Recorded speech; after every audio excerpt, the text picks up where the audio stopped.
Welcome back. All right, so Calgary and Detroit, this game's done. We've got another game starting in roughly a little less than an hour.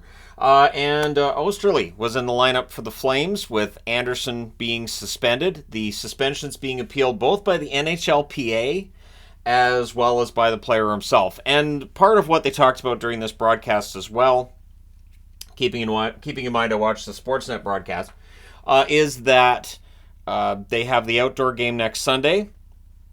This is an outdoor game that now apparently may very well be missing Connor McDavid as well. And you want to have all your best players out there, and would it be a shame if he missed it? Well, yes, but if the suspension, like for years now, we've talked about how suspensions are too light, and then a guy gets 4 games, and immediately it's appealed. So you can't win if you're Department of Player Safety. Anyways, that aside, it's Vladar versus Reimer. Good early back and forth. Raymond couldn't bury one, and then DeBrincat does. He scores from Hall and Raymond. That's at 1:59. It's a 5-hole goal. It's the first shot on net. It is not a good start if you're the Calgary Flames. The Wings then look for more. Veleno prevents a goal by Calgary. Game's pretty wide open early. Crisp passing, good speed, good flow. The shots on net are 4-0 for the Wings at 4.5 minutes, though. Kadri and Dubé have close-in chances. Those are both saved. Sharangovich has a chance that deflects out. Coronado at a net feed. That's blocked. And then at 9:44, Detroit makes it 2-0. It's Veleno with his 3rd goal in 2 games. Sherratt and Hall with the assists. It's posted in. It's screened. It's tipped in front. Everything you don't want to see. So of the 2 goals, I would say the Veleno one, no chance for Vladar on that one. Flames look to answer, but they can't get to the net. There's a glove save then on Kadri. Kadri has a rush chance. That's saved. We get a power play for the Wings. The Flames cannot allow another goal, of course, right? They cannot allow another one. And this is the first team that's really done a good job of shutting down the Detroit power play. So they cycle. The Flames clear it out, and then they cycle some more. There's a near miss by Sprong. He fans on his next opportunity. It's cleared out, killed off 2 shots for Detroit on that power play. Things get pushy then on a hold by Vladar. It was not an overly physical game. The Wings press with 4 minutes left. Weegar has a shot that's kicked aside with 2:17 left. The Wings go back to the power play. The Flames clear it out early. The Wings set up. They cycle. Lindholm clears with a shorthanded rush. Weegar blocks a DeBrincat goal. The power play's killed off 5 shots on net. So good stretch of play by Vladar, but after the first period, it's 2-0 for Detroit. Second period, Backlund misses the net from the slot on the opening play. The Wings press at 1.5 minutes, and on a failed clear by Calgary, it ends up in their net. So it's Larkin from DeBrincat at 2 minutes, buries it top shelf, and it was sharp angle. It was a nice shot top corner.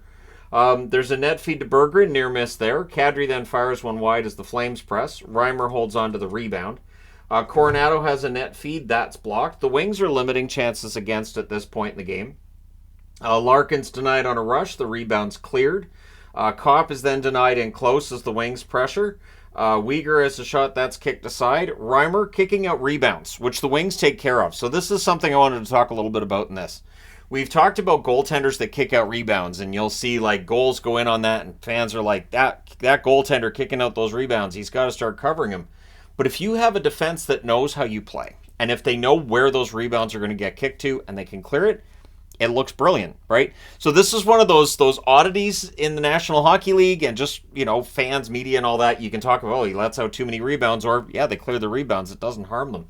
So 2:17 left. The Wings go back to the power play. Flames clear. Oh, nope. We're not there. So Reimer's kicking it out. Right here's where we are. Sharangovich is denied. There's a brief press by the Flames, and then after some good forechecking, the Flames get on the board. Mangiapane makes it a 1-goal game. He scores from, or 2-goal game, sorry. Backlund and Coleman with the assists at 12 minutes and 12 seconds. So good rebound buried there by Mangiapane. But Detroit answers pretty quickly after at 13:33. DeBrincat wires it on a rush from Larkin and Raymond. So it is now 4-1 in favor of Detroit. And in the back of my mind, I kept thinking, yeah, Detroit's not allowing 5 today, so this is probably done. Flames look to answer. The shots on net are only 6 apiece with 5 minutes left. The shooting percentage for Detroit has been very high. They're just really smart and precise with their shots. It's the only way I can put it. It does, and I've mentioned this in previous recap review videos, it does feel similar to what Vegas was doing in the playoffs. So Uyghur has a shot that's blocked and cleared. Kadri has a net drive that's blocked. Sharangovich had a rush chance that's held, and then he scores his first goal as a Flame. He scores from Dewar and Zadorov at 18:34. He wires it from just inside the blue line. I do think there's an opening there on Reimer. I like Reimer's played well in his first two games in Detroit, but I think they're defending really well with him. And I think when they picked him up, they understood where his strengths and weaknesses were, and they're doing a good job of minimizing the weaknesses. So the Wings press for a response. Big Vladar saves close it out, and after the second period, it's 4-2. So all eyes are on the start of the third period. Can Calgary start well?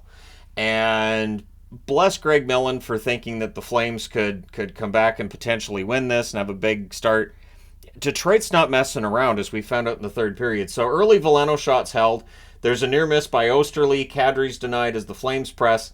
And then on a face-off win in Calgary's zone, Wallman wires it at 3:07. Sprong and Perron with the assists.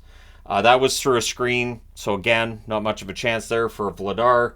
And then 37 seconds later, on a rush, it is a hat-trick goal for DeBrincat. He scores from Raymond and Hall.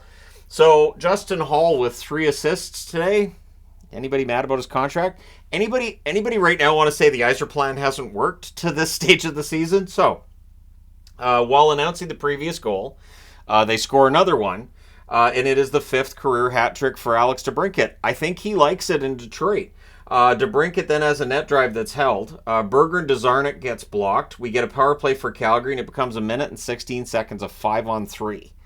Much to the chagrin of the fans, but Reimer it was a trip on Ruzicka. I didn't think it was as is it dangerous? Yes. Was it premeditated? No. He was trying to play the puck behind the net, from the net, and so his stick is out there, and it worked as like a hook to drag down Ruzicka. I don't think there was anything meant by it, but it does make it a 5-on-3. Coronato's denied, and then the Flames score, but the referees wave it off for goalie interference.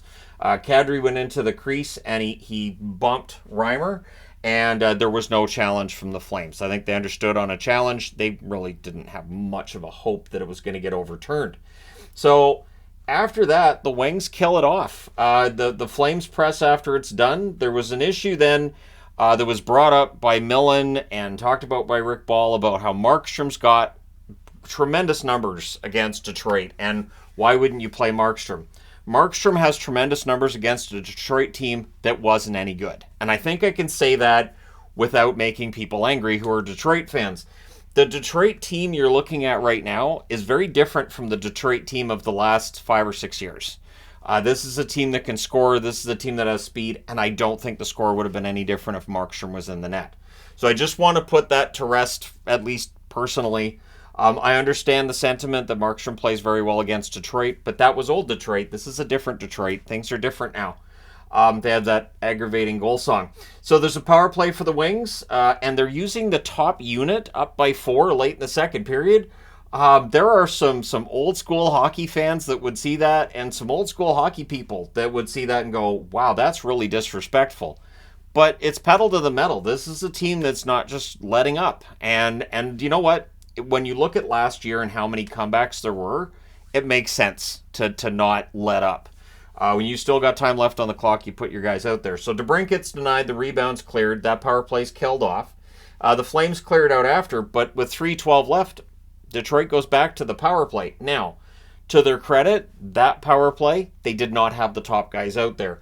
The Wings cycle, there's a feed to Christian Fischer. That's blocked. The Flames cleared out. And then with 41.6 seconds left, Detroit gets their 5th power play. So your final score in this one is 6-2. The Flames 2-3-1 with the loss. The Red Wings 5-1-0 with the win. The shots on net 14-9 Detroit in the first, 10-8 Calgary in the second, 12-8 Calgary in the third. Final shots actually favor Calgary 31-30, which does not tell you the story. Power plays 0 for 2 for Calgary, 0 for 5 for Detroit. So that 50% power play takes a bit of a hit. But you knew it wasn't going to stay at 50%. And here's the thing.